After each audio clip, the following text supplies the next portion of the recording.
Salut, nous c'est Laura et Dorian et on a décidé de faire le tour de l'Amérique du Sud avec notre 4x4 et on vous partage tout ça sur cette chaîne.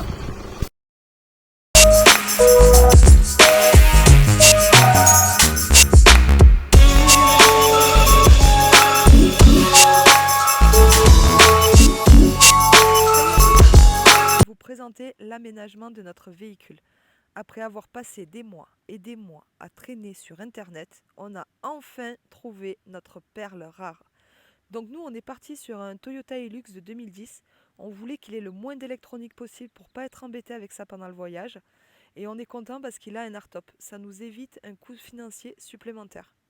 Ceinture bouclée, nous voilà avec notre 4x4 en main. Vous imaginez pas à quel point on est heureux. L'aventure va enfin commencer. Bon, la première galère aussi, elle est là. En fait, on ne s'est pas assez renseigné avant. Le hardtop, il est en fibre. La fibre n'est pas faite pour accueillir un certain poids. Et nous, avec la tente de toit, il y a un risque que la fibre cède. Donc on a deux options qui s'offrent à nous. Première option, partir sur un hardtop en alu. Deuxième option, renforcer le hardtop en fibre. Nous, on est parti sur la première option. On s'est dit que c'était un coût financier supérieur, qui n'était pas du tout prévu, mais niveau fiabilité, il n'y a pas photo. En attendant la réception du hardtop, on en profite d'avoir la benne vide pour aller acheter le bois.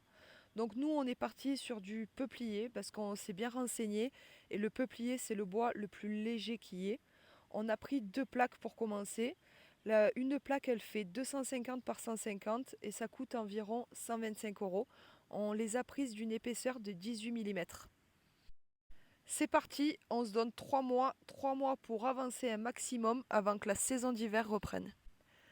Pour le hardtop, nous sommes partis sur la marque Rockalu.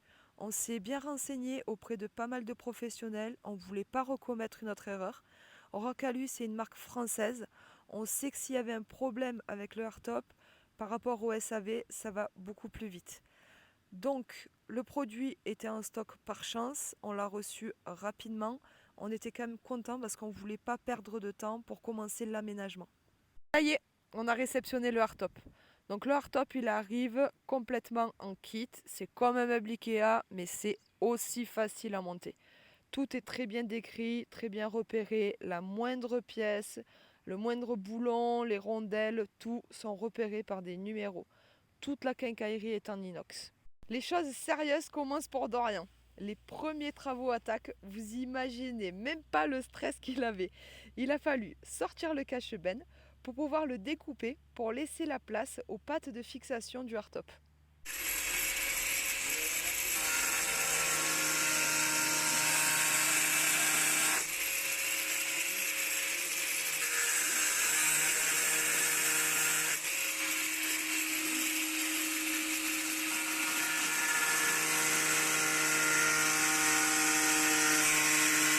En une journée, le hardtop il était monté et fixé sur la benne. Bon, on remercie le monte-charge, sans ça, on n'y serait pas arrivé, je pense. Une fois le hardtop en place, on a commencé par prendre toutes les mesures. On ne voulait pas gaspiller du bois pour rien, donc on a fait pas mal de gabarits en carton pour bien être sûr de ce qu'on allait découper. Et ça y est, ça commence. Nos premières coupes dans le bois ont commencé, donc pour toute la base, on a quand même pas mal galéré, il a fallu bien régler, poncer et traiter à l'huile de lin. La base de l'aménagement est faite et malheureusement nous n'avons pas plus d'images du reste du montage. Vu que nous sommes des débutants, on n'a pas pensé à plus filmer. On avait la tête qui était pleine de réflexions, sans parler des contretemps qui font partie des projets comme ça. Donc on a essayé d'optimiser l'espace au maximum et bien répartir le poids.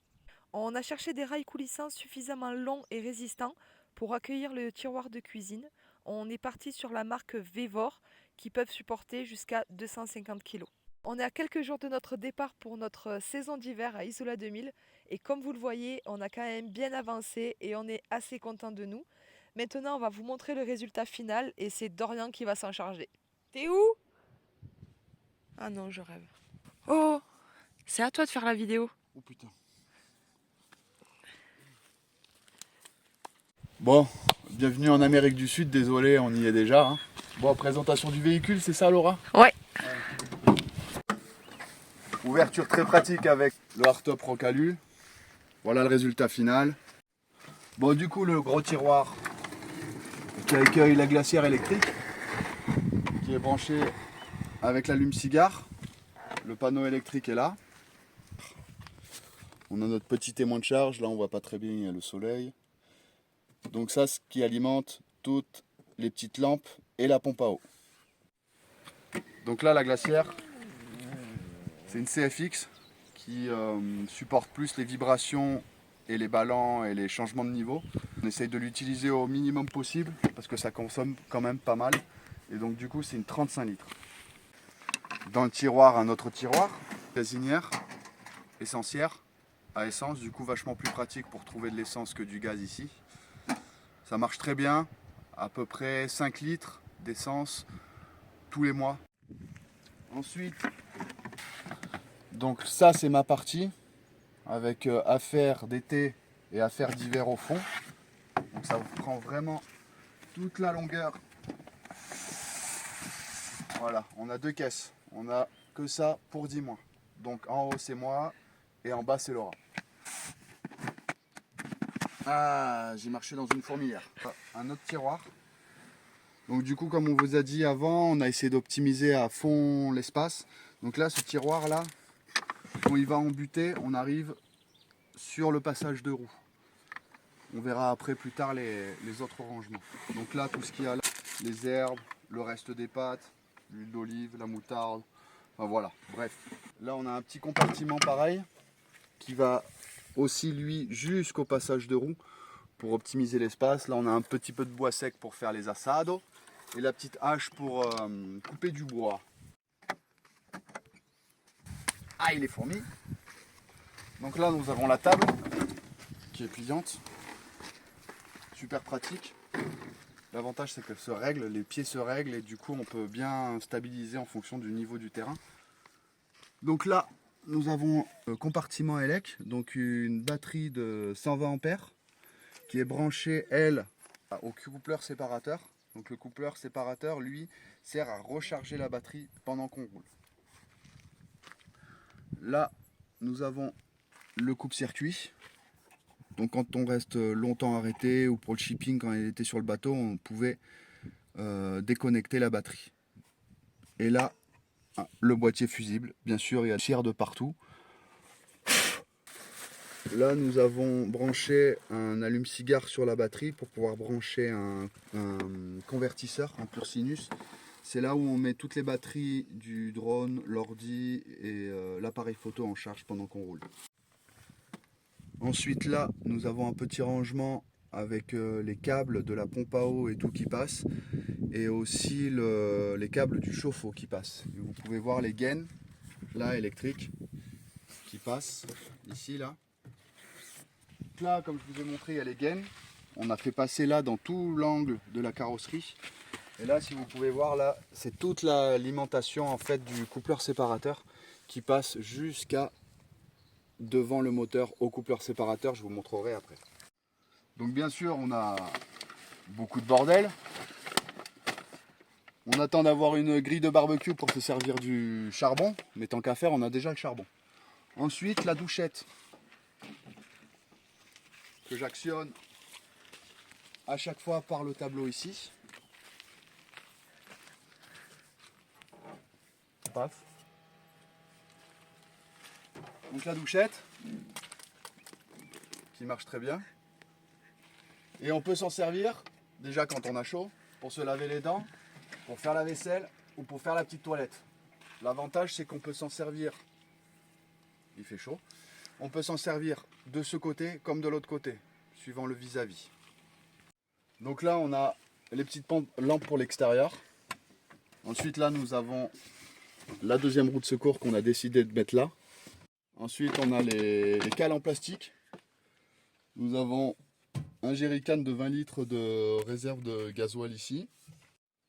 Ensuite là, nous avons le compartiment de la cuve à eau. Bon, les sacs plastiques, c'est des souvenirs, hein. On essaye de planquer un peu là, sinon ça prend trop de place. Donc là, il y a l'alimentation de la pompe, la sortie de l'eau qui sort et l'alimentation du chauffe-eau. Le chauffe-eau, c'est un chauffe-eau d'aquarium Conseil d'un spécialiste 4x4 qui nous a dit que ça marchait bien, mais on s'en est toujours pas servi. Résistance en fait qui chauffe, qui fait 200 watts. Donc on a un convertisseur de 300 watts. Là on a les plaques de désensablage. Ce qui est super pratique, c'est que là on a tout des rails aéros. Donc on s'est fourni des petites accroches aéros justement pour en mettre un peu de partout. Donc voilà, très pratique et ça prend pas de place à l'intérieur du hardtop. Ensuite là on a bricolé, j'ai acheté de l'élastique. On a pu poser les chaussures ici parce que ça prenait de la place dans la cabine. Là pareil, les ponchos Pine to Palm qui nous servent beaucoup quand il fait froid, quand on doit prendre la toilette ou quand on va se baigner. Pareil, élastique. Là nous avons nos petits hamacs.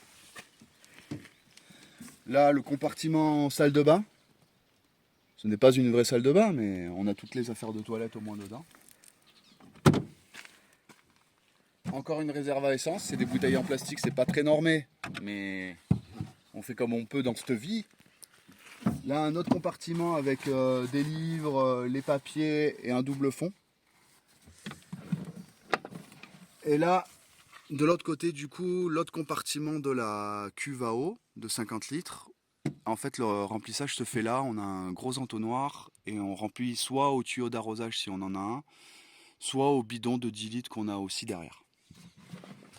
Une malle de 100 litres où on a toutes les parois du haut-vent, le haut-vent Rocalu qui est super pratique. Cette galerie nous a été offerte par Rocalu. On l'a modifiée parce que c'était une galerie pour un double cab qui devait arriver là à l'origine. Et du coup on a juste enlevé les coudes, coupé les traverses, juste réduit. Là du coup comme je vous disais tout à l'heure, là on a notre coupleur séparateur qui permet de recharger la batterie auxiliaire qu'on a derrière dans le hardtop et en même temps de se servir de la batterie auxiliaire au cas où on n'ait plus de batterie pour démarrer, elle sert au démarrage. Et là on a notre pré-filtre à gasoil Parker. Donc petite anecdote pour ce filtre à gasoil, j'ai commencé à le monter, tout couper les tuyaux, tout machiner comme il faut, un peu de stress comme d'hab. Hein. Ce qui nous est arrivé, c'est qu'en fait il y avait une prise d'air, donc on est allé voir un dieseliste. Ce dieseliste a essayé pendant près de 24 heures à essayer de régler le problème et ne comprenait pas, donc il a démonté ce filtre et en fait le joint à l'intérieur d'origine avait un problème. Donc il a tout remonté et ça marchait bien. Et pendant ce temps-là, pour attendre qu'il n'y ait pas de prise d'air dans le filtre à gasoil, il y a un livreur qui nous est rentré dedans. Et on était à une semaine du départ à Isola 2000. Donc pour vous dire les boules qu'on a eues. Donc on est passé chez BF car c'est le plus répandu un peu dans tout le monde. On est resté en 15 pouces pour rester dans les normes françaises. Mais par contre on a une taille spéciale américaine, c'est 31, 10, 50, 15. Donc qui est à peu près équivalent à nos tailles européennes qu'on avait avant. Et pour les jantes, d'origine on avait des jantes en alu. Le problème c'est que l'alu se casse. Donc du coup on a changé les jantes, on a pris de l'acier car l'acier se tord et c'est possible de les réparer, de les reformer. Derrière on a mis des suspensions OME en plus 250 kg et une réhausse de 5 cm. Bon. Le problème c'est qu'elles couinent un peu les suspensions car en fait elles sont plates, il aurait fallu des paraboliques. James Barbeau, voici l'échelle qu'on arrive à caler sur les élastiques qu'on a au plafond du hardtop. Très pratique.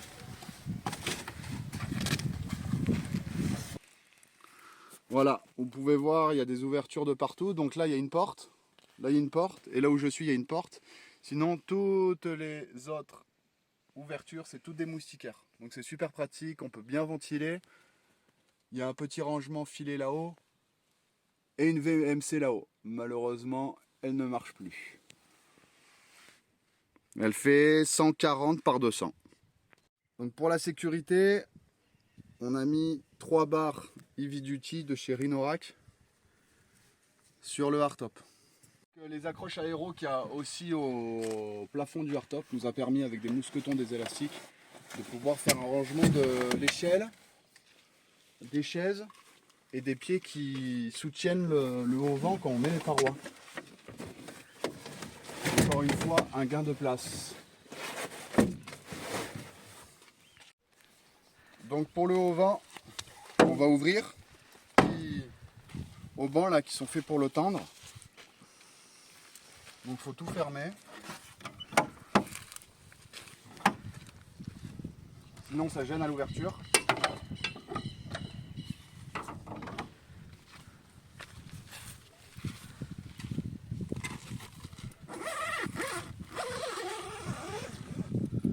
Bon, c'est un beau bébé, mais c'est super pratique quand même.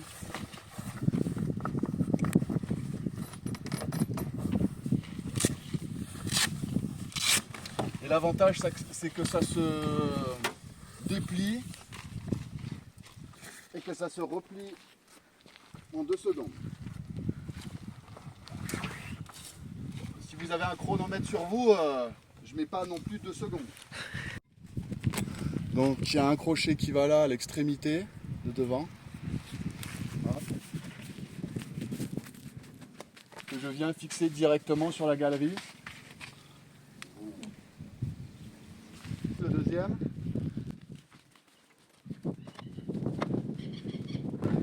L'avantage de ces crochets, c'est qu'on peut les mettre un peu où on veut.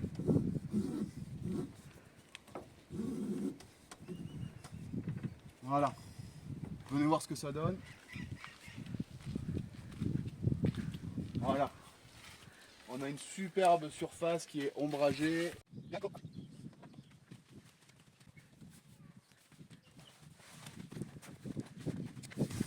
C'est un petit coup de main à prendre, mais sinon, ce n'est vraiment pas compliqué.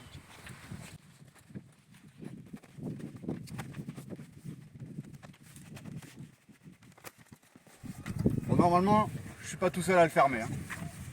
Mais pour vous montrer que c'est complètement possible, toute la base est en alu, donc le haut-vent pèse 30 kg. C'est fourni avec plusieurs attaches sur soit une galerie et soit sur les barres Rhinorack. C'est fourni aussi avec des haubans pour planter au sol.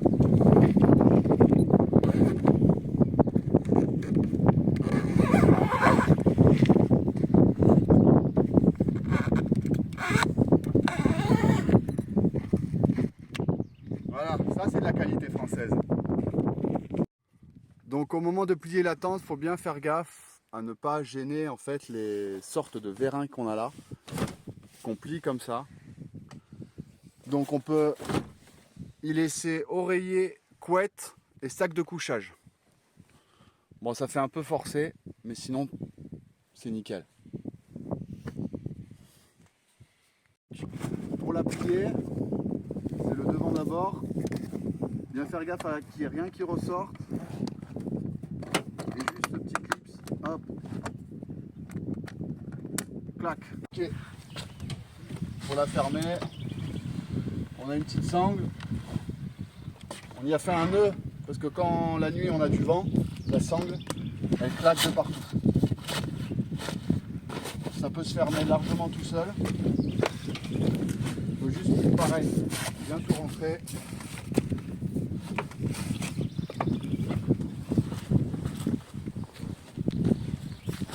Ah, là, j'ai oublié un bout de sangle au bout.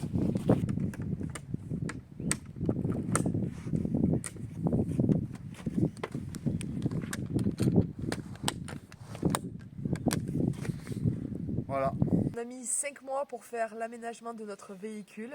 Et dans les prochains épisodes, vous allez vous rendre compte que notre configuration d'aménagement n'est pas forcément bien conçue pour le climat d'Amérique du Sud. On espère que cette vidéo vous aura plu et on se retrouve dimanche prochain pour nos premiers pas en Amérique du Sud.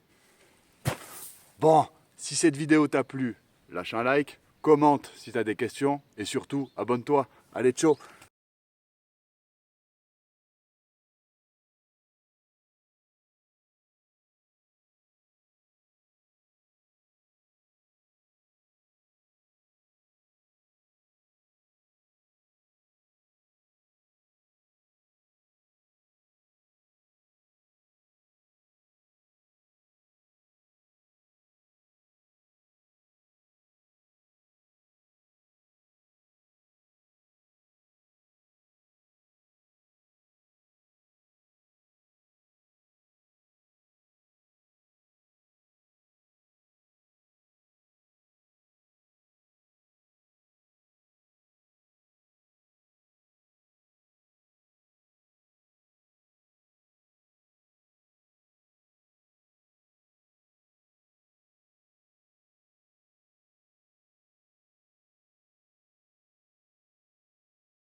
On espère que cette première vidéo vous a plu. On se rejoint du coup toutes les semaines pour de nouvelles vidéos de notre voyage. Allez, la bise.